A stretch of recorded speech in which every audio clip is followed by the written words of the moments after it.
Hi, இன்றைக்கி நம்ம என்ன கொஸ்டின் பார்க்க போகிறோன்னா, ஒருவர் 300 ரூபாய் 300க்கு 75 மாம்பழங்களை வாங்கி அவற்றில் 50 மாம்பழங்களை 300க்கு விற்பனை செய்தார். அனைத்து மாம்பழங்களும் விற்பனையான பின் அவரது லாபம் அல்லது நட்டம் காண்க அப்படின்னு கேட்குறாங்க. இது ஒரு லாப நஷ்ட கணக்கு. அதாவது அவர் 300 ரூபாய்க்கு எவ்வளோ 75 மாம்பழம் வாங்குறாரு. அதை 50 மாம்பழத்தையே 300 ரூபாய்க்கு விற்றுடுறாரு. ஓகேவா? மீதி 25 மாம்பழம் அவருக்கு லாபம். எப்படின்னா, அவர் வாங்கிய விலையே 300 ரூபா தான்.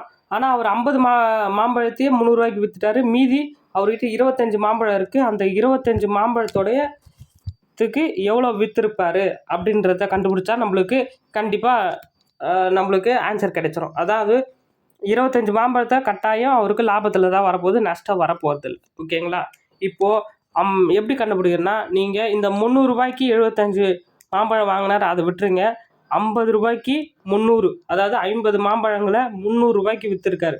அப்போது 50 மாம்பழங்களை 300 ரூபாய்க்கு விற்றுருக்காருன்னா நம்மளுக்கு மீதி 25 மாம்பழங்களை எவ்வளோக்கு விற்றுருப்பார் அப்படின்னு கண்டுபிடிச்சிட்டா நம்மளுக்கு ஆன்சர் வந்துடும்.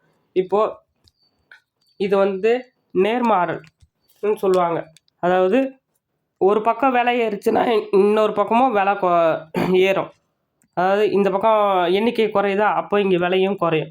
அப்போது இப்படி இருந்ததுன்னா நம்மளுக்கு கிராஸ் மல்டிப்ளிகேஷன் பண்ணிங்க. x = 25 × 300 / 50. இப்போது 0 0 கேன்சல் ஆகிடுச்சுங்களா?